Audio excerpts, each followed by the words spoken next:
November 1st, 2022, Wilmington, North Carolina. A quiet evening that would soon turn into every parent's worst nightmare.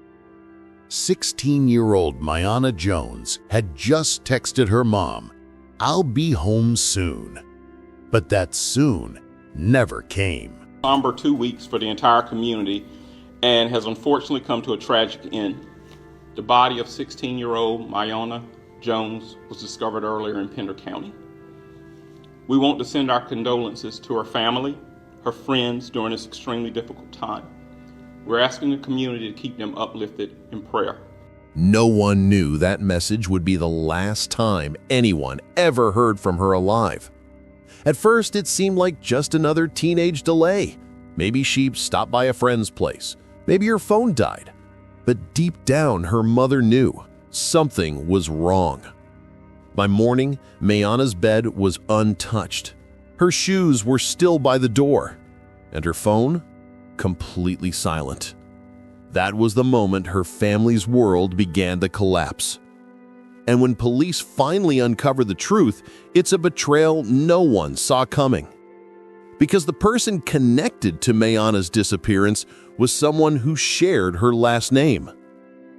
Before her name filled headlines and hashtags, before strangers shared her picture across Facebook groups, Miyonna was just a teenager, playful, bright, full of life. She loved dancing. She loved helping her mom around the house. She was known for her contagious laughter, the kind that made even the grumpiest teacher smile.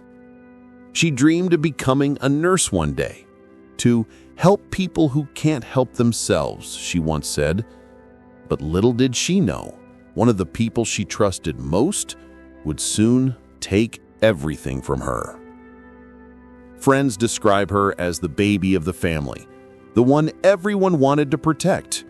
Her mother, a strong woman holding 2 jobs, often said, "Miyonna is my peace in this chaotic world." And maybe that's why her disappearance hit the community so hard. Because girls like Miyonna aren't supposed to just vanish. What happened to Miyonna that night? Did someone pick her up? Did she leave willingly? Or was she forced? Her phone location went dark at 10:43 p.m., right after that final text. But the neighborhood cameras would later tell a different story. A white sedan circling her street twice before stopping. A figure, too tall to be her friend, stepped out. And then, the car vanished into the night. That same car would be found days later, parked outside the home of someone her family trusted. At 5:30 p.m. on the day she disappeared, neighbors saw Miyonna walking down South 7th Street. She was wearing ripped jeans, a black hoodie, and white sneakers, nothing unusual. No one suspected this would be the last sighting of her alive. By 7 p.m., her mother started calling. No answer. By 10 p.m., panic set in. She called the police. But the response was slow. Too slow. Officers told her to wait it out, that Miyonna might have run away. But a mother knows. She knew her daughter, and she knew this wasn't just some teenage rebellion. So she took matters into her own hands, posting Miyonna's photo on Facebook, begging for help. Within hours, it spread across Wilmington. Thousands shared it. People volunteered to search the streets. And yet, something didn't sit right. Because even the strangers looked for Miyonna. Someone close was acting strangely calm. Her older brother, Miyonna Jones, didn't join the search. He barely spoke about her disappearance. When neighbors asked where she might be, his only words were, "She'll show up." But when police dug deeper into his background, they discovered he was already wanted for rape and kidnapping in another case. What are the odds that your sister vanishes the same week you're arrested for another violent crime? That's what investigators started wondering. Maybe Miyonna never left home on her own. Maybe she was taken. And maybe the person responsible had been in her life all along. Thank you for being here with me today. Before we begin, I'd love to know where you're watching from. Drop your city, your state, or even your country in the comments. And while you're here, go ahead and give this video a thumbs up. If you haven't already, make sure you hit that subscribe button and turn on the notification bell so you never miss another powerful story like this one. By the next morning, everyone in Wilmington knew her name. Posters covered stop signs, bus shelters, and grocery stores. On Facebook, her mother's plea exploded. 40,000 shares in less than 24 hours. "Please help me find my baby," she wrote. And under that post, thousands of strangers commented prayers, tips, and hopes. Some even drove from nearby towns to help search. But behind those words of comfort, there was a truth no one yet knew.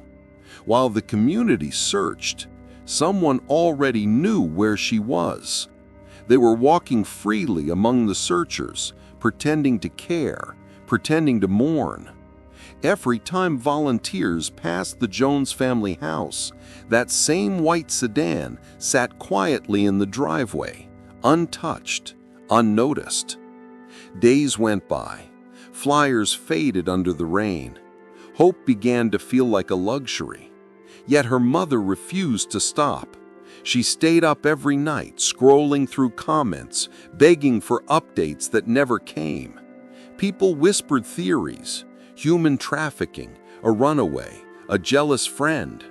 But nobody guessed the truth, because the truth was hiding closer than anyone could imagine. When parents sent their kids to school that week, fear hung in the air. Emails from New Hanover High School confirmed what everyone dreaded. Multiple students were missing. But instead of answers, the community got statements, cold, robotic emails. "We are aware of the situation. Support resources are available." That's all they said. Meanwhile, Miyonna's mother was still calling detectives, unanswered, still driving from precinct to precinct, demanding updates. At one point, she waited 3 hours before an officer even showed up to take her report. 3 hours while her child was missing. Another Wilmington teen vanishes, families demanding justice. Why aren't the police moving faster?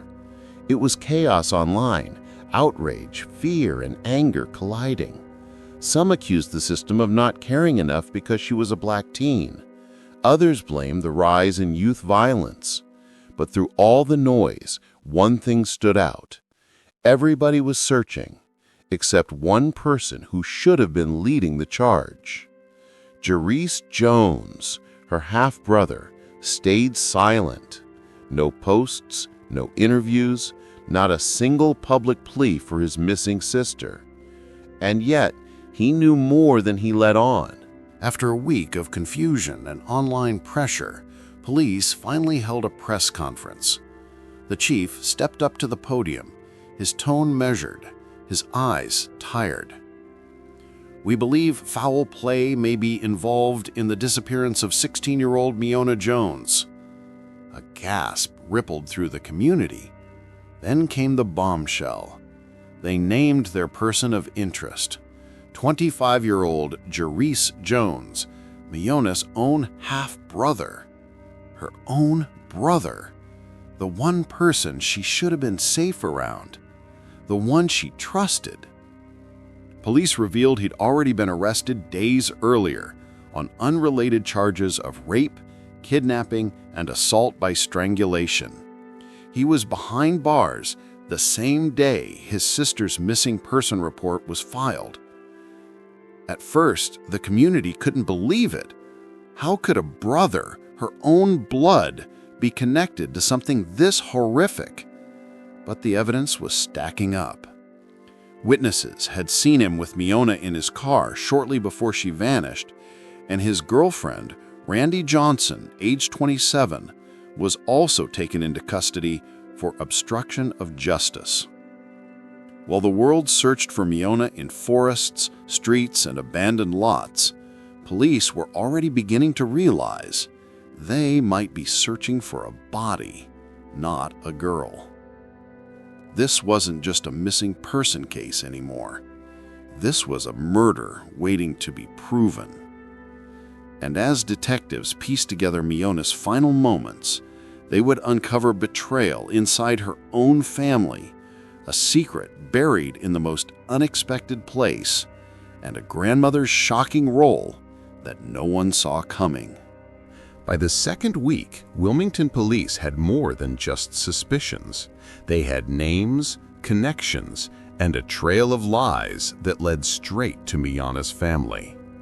The first to fall was Randy Johnson, 27 years old, the girlfriend of Miyonna Jones.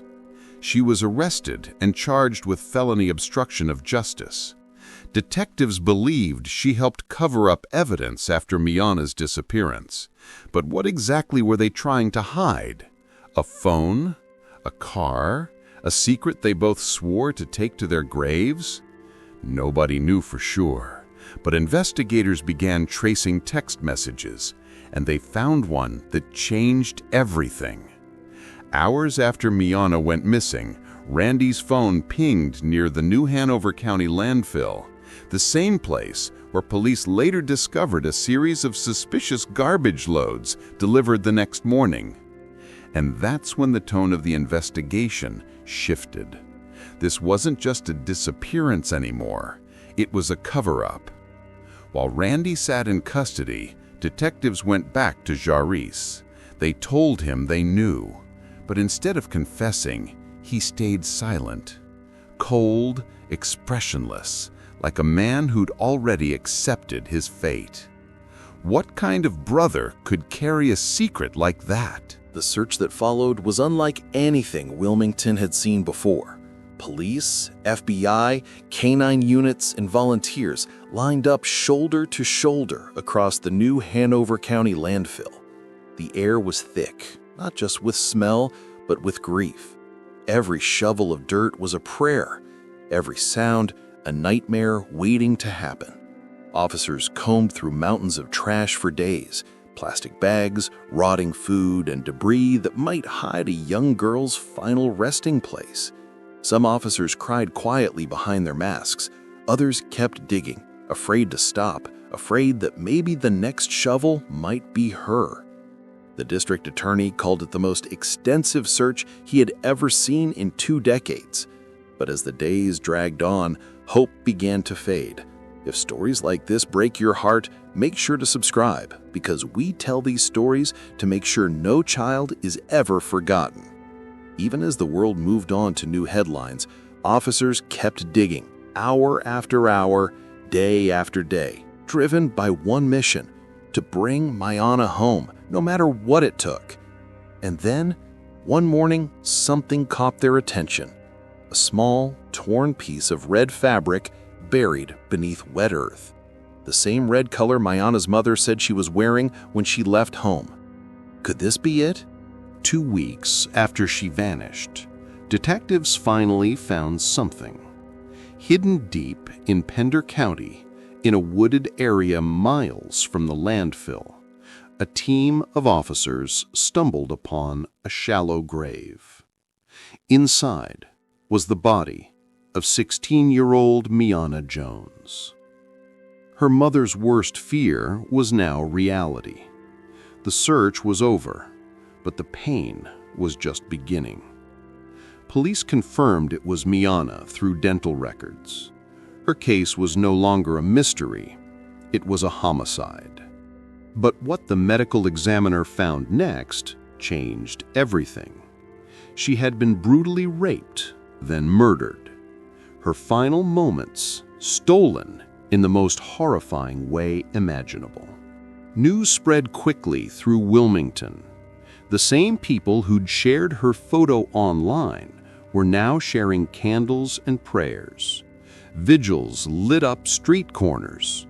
Teachers wept in hallways.